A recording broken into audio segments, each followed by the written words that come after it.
Hey guys, it's Eric with D&E Miniature and Board Games. Now, for some of you may know that the last few months I have kind of jumped all into the Lord of the Rings miniature game by Games Workshop. And since then I've been kind of looking for, I don't know, a new way to store my figures. So if you want to see my storage techniques, stay tuned.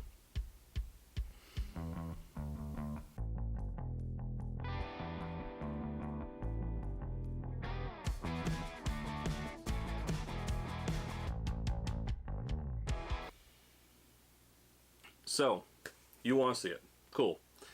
This is going to be really quick, and I'm going to show pictures of the price points so you can see how quick and cheap and easy these are to make.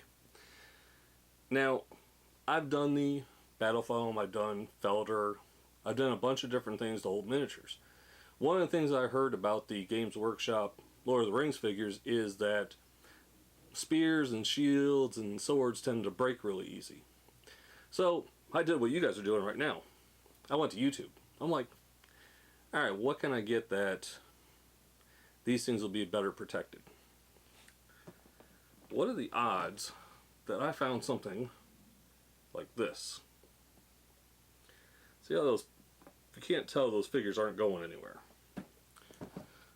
So what I did was, like a lot of the guys have been suggesting, I went and put small magnets on the bottom of my figures and got this 12 by 12 Essentials Craft. Basically it's a scrapbook, craft storage unit.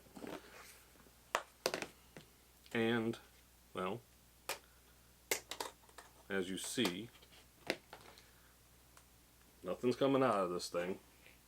They aren't even moving. What I've done is these are the plastic, mostly plastic ones, and they just take like one little magnet on the bottom and it holds them in place.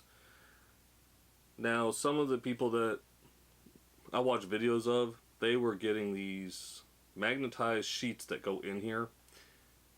Those things are so expensive. I mean, literally I literally made 4 of these things. And I was like, we find a cheaper way. So, yeah, forgive me, I can never remember everything. So what I did was I went to Lowe's. And I got, these are actually galvanized steel step flashing. It's an 8 by 12 piece. They cost $1.38 a piece. It actually, if you want to get a full 144 miniatures in here, you need to get like a piece and then a little bit more than a half to fill this entire bottom. I went with a half. I'm not going to get quite 144 miniatures in each one of these, but I'm getting close. I think I'm short by like 12 miniatures. I'm going to get 132 per case. But I also went, and when I was getting that, I got the double-sided mounting tape. You're seeing pictures of this stuff of what I got. It's a 1/2 inch by 6.5 feet. Get a bigger roll. If you're going to make 4 of these, you need more than 6.5 feet of this double-sided tape, because you're going to want to put enough on to make sure it stays, and it stays good. Now, one thing I did was, if you can see this well, 1, 2, 3, 4, 5, and I think some of these actually just fell, so it might tell me I need a few more magnets. Yeah, some of my horses tumbled. Just a couple, though. And they're ones that are on this border area, so I'm not really that concerned about it.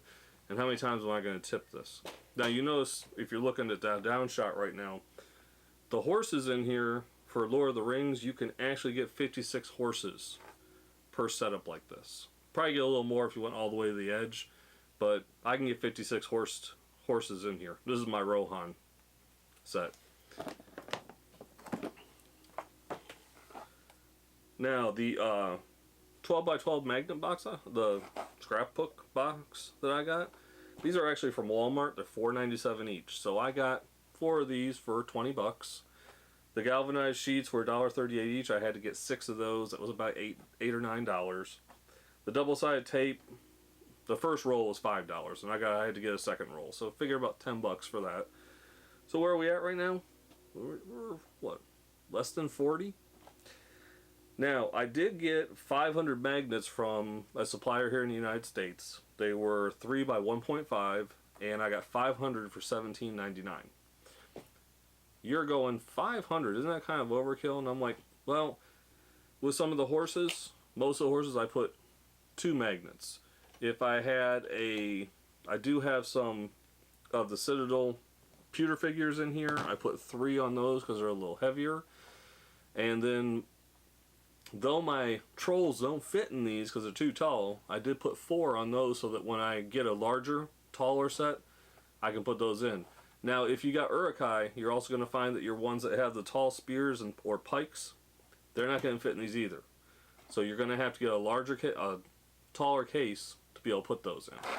But for the most part, 50 bucks? 50, 60 bucks. I got 4 cases, and my miniatures aren't going anywhere. I don't have to worry about them getting damaged. Nothing. So, hopefully you saw the pictures of where you can get all these things from. And I will put in the comment section detailed and links to each one that I bought them from. Hey, thanks for watching. Support your local gaming. We support Discover Games in Fayetteville, Georgia, and Dan Wolf Games in Griffin, Georgia. Game on, everybody.